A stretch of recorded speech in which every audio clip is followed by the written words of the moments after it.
guys, it's Rota here and welcome back to yet another amazing video on the channel. So for today I got the Invoked.engine deck. This is the combo guide. I'm showing you a few interactions with a few different cards, a few different combo lines you can do, and this is basically how you should be playing the Invoked, why you should be doing certain combos. I explain absolutely everything in the video. If you do enjoy this type of content, make sure you do leave a like and subscribe down below. I promise you it is free. Make sure you hit it and that you're here for the 1K mark, where there's a massive giveaway and all the subscribers will be entered, and I promise you you'll not be wanting to miss it. We also have a short section.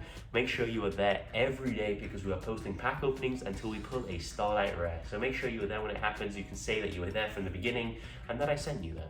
So without any further ado, let's get straight into this combo guide. So for combo number one, I'm going to be showing you just a simple invoked combo. I'm sure you guys have seen this a million times, but for the people who don't know what an Alistair the Invoker can do, I'm going to be quickly showing you. So you're going to normal summon your Alistair the Invoker, use its effect, you grab yourself your invocation, you link off your Alistair into an Almirage, you link off your Almirage into a Secure Gardener, you now activate your invocation, banish your Secure Gardener, banish your Alistair the Invoker, you now summon your Macabre, you then use Invocation's Graveyard effect, you put it onto the back of the deck, give it a shuffle, and add Alistair to your hand. So that's a very simple one card combo. It's basically the entire Invoked engine. You can do it again next turn, and that is one of the main reasons why it is so good. Just the fact that it recycles itself, gives you the Macabre negate. If the Alistair is the only card in your hand, you can still negate banish something by pitching the Alistair. Usually you don't want to be doing that because you want to be normal summoning the Alistair again during your next turn. If you have multiple Alistairs or another monster that you don't care about, you can use your Invoked Macabre instead of using the one Alistair that you have in your hand. That is the first combo. I'm going to be showing you a bunch of different variations, and let's get straight into them. Now for this next combo, I'm going to be showing you the exact same thing, but with a Maximus in your hand, and that is the reason why we do make the Almirage first. So it's the same thing, normal Alistair, grab Invocation, link Almirage, and then into your Secure Gardener, activate Invocation, banish, and then banish your Alistair, summon your Macabre, use Invocation effect, it goes into the deck shuffled, you add back your Alistair. So at the exact same point, except we have an Almirage in the grave. Now this is the main difference between using Magistus Artemis and using the Almirage into Secure Gardener. If you only used your Magistus Artemis, you wouldn't actually have an extra deck monster in the graveyard, as you'd simply just link the Alistair straight away into your light target, which would be banished. Now, the important fact is, Maximus effect, you can banish your Almirage to special summon himself, and then this allows you to use the Maximus effect, which gives you access to a bunch of different plays. I'm going to be showing you just the two most generic ones, which is your Cologne and your Ash Dragon. This can be any of the other dragons we play, and of course, if you already used Cologne because you Nadir Serpented earlier to get the Maximus, this can be a construct which gets you back the Schism for free. So we're going to send these two to the graveyard. And now, after that chain is resolved, we'll use Cologne effect. We will find our Schism, we'll add it to the hand. If you have a way of grabbing back the Schism later on, you can send it to the graveyard. You can send a different card from your hand to the graveyard instead to keep the Schism in your hand. So that way you got a Winder during your opponent's turn, which is a very, very strong play, and it's usually a win condition. And then let's not forget, at the end phase as well, you have your Ash Dragon effect during the end phase.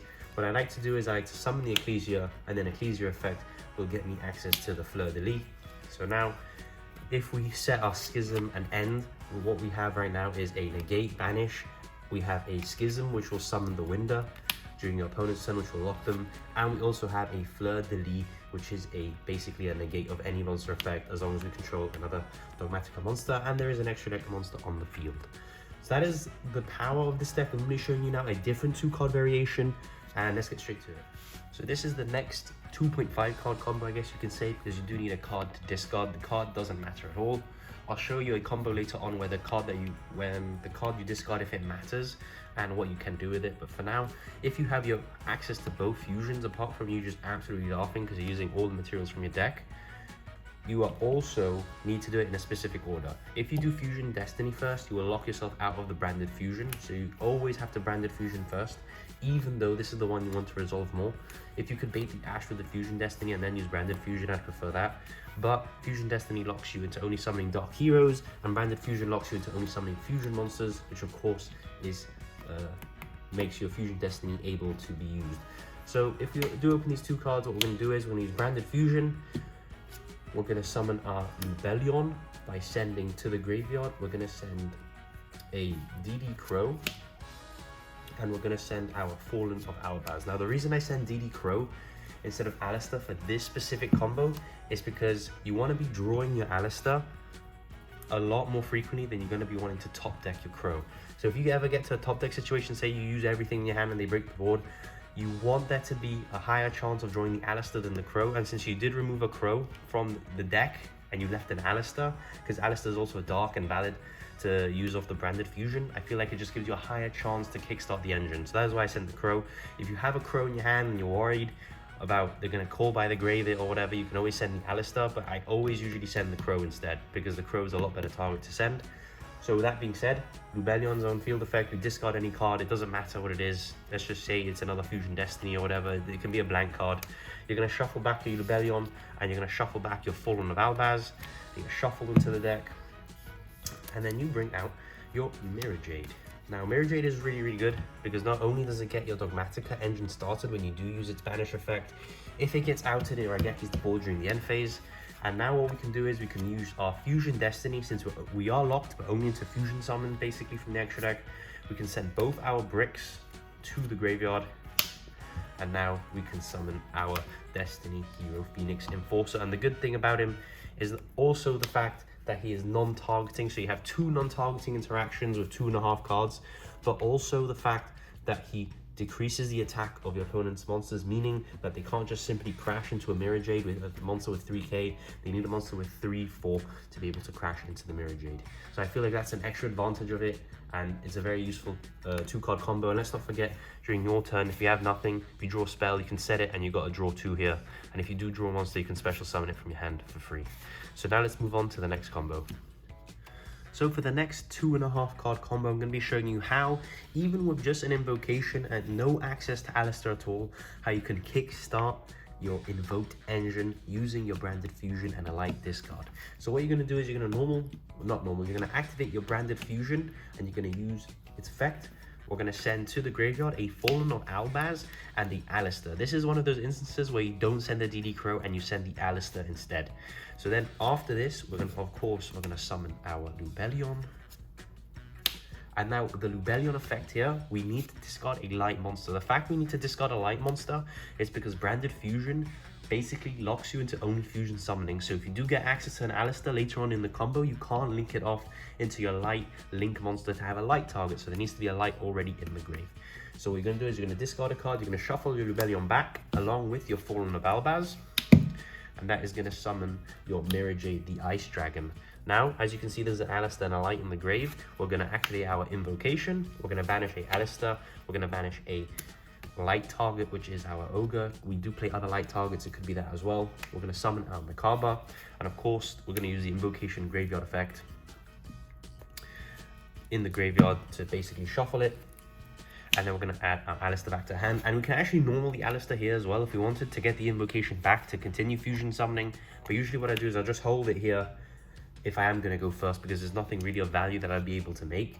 And then during the next turn, if we do survive the turn and it comes back to us, we already have an Alistair in our hand from the last turn as amazing follow-up. So we can all, next turn we draw a random card, use its effect, we grab the invocation, which is I think here, and then we can just stop doing plays again. And now of course we can link it off since we are no longer restricted to the fusion summon of the branded fusion. So I think that's a really cool way of getting Alistair to your hand, even if you don't have Alistair in your hand, if that makes sense. You just need an invocation and a branded fusion along with any light discard.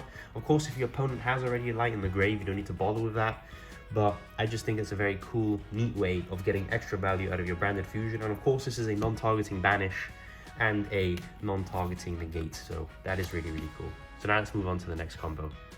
Now that I've showed you a few ways of how 2-card combos interact, I think it's also important to highlight where the deck has a slight weakness, and this is in terms of when you open your Alistair and you open either your Fusion Destiny or Nadir's Servant. These are the only really 2 cards that aren't that compatible in this deck. If you do the Fusion Destiny, you can't really do the Nadir's Servant after because you're locked into hero monsters. And if you do the Nadir's Servant, obviously you're locked out the extra deck, so you can't use the Fusion Destiny. So usually what I'd do in a situation like this is I'd use the Nadir's Servant and I'd prioritize the follow-up and the Winder over the Fusion Destiny, and use the Fusion Destiny as a way, as if they crack my whole board, I still have a normal summon Alistair along with a DPE, and I feel like that is a lot better in terms of comeback ability than a Alistair with a Nadir's Servant if you are in that sort of turn 3 situation. So this is how I'd play it out. I'd go Alistair, normal summon, use his effect. I'd instantly grab myself a invocation. Then what I'd do from here is I would link off the Alistair into a Almirage. And then I'd link off the Almirage into a Secure Gardener. Now it's still more or less the same play. I'd activate invocation, get my negate basically before I activate my Nadir's Servant. So even if they have, like, I don't know, like an Ash or something, and you have another monster in your hand, you'd have the other monster in your hand to negate it, because the invocation would go back, you'd have the Alistair. So now on the Nadir's Servant, if they do Ash, which I doubt they will, knowing you have the Macabre negate, or if they do Ash, it's basically going to be bait to hit you with an Ogre or something. So they won't really ever Ash a Nadir's Servant if they let you go this far, unless they have 2 hand traps, which is what you've got to be wary of. So from here, activate the Nadir's Servant. I'd send the App Cologne to the graveyard, which is, I believe, here. And I'd search myself the Ecclesia. Now the App Cologne, now we're locked out the extra deck for the rest of the turn, which is why the Fusion Destiny doesn't work. If you don't want to do the Nadir's Servant, you can obviously just do the Fusion Destiny. But I feel that the Nadir's Servant is better when going first. So now you use the App Cologne effect, add Schism, and now you actually ditch it to the grave, because there are ways of getting the Schism back into your hand later. Now we're going to special the Ecclesia, and now we're going to use the Ecclesia effect, and this is where we search our basically way to get Schism back. We search the Maximus.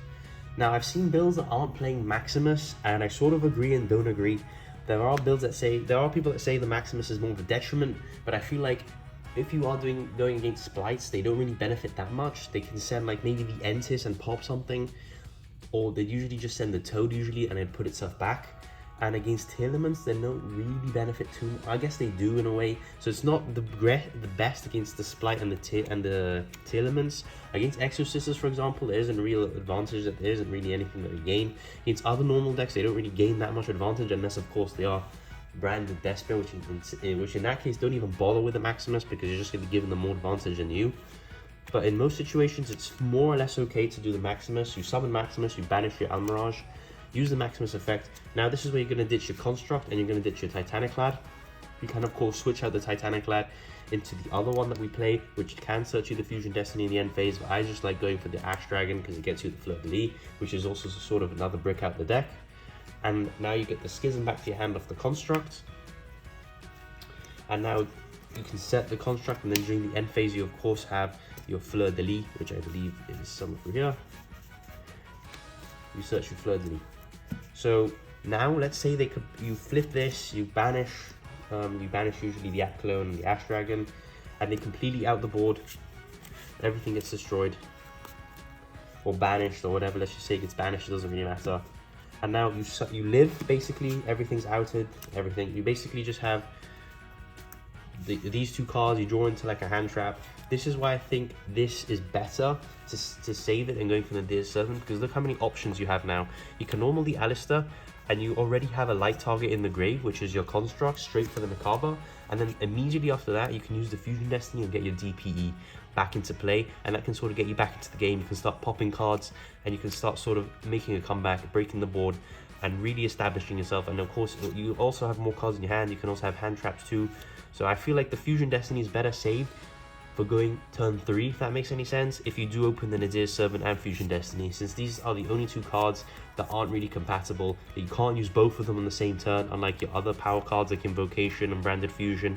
It's the same for Branded Fusion. If you open Branded Fusion and then the Nadir's Servant, it can play a bit better, because you can use the Branded Fusion and then the Nadir, but it's not I guess you can say it's a lot better than opening these 2. These 2 is just really the only 2 things that don't go together in the deck. You usually have to pick, do I want the hero line or do I want the Dogmatica line? And I think I've shown you why I usually prefer the Dogmatica line.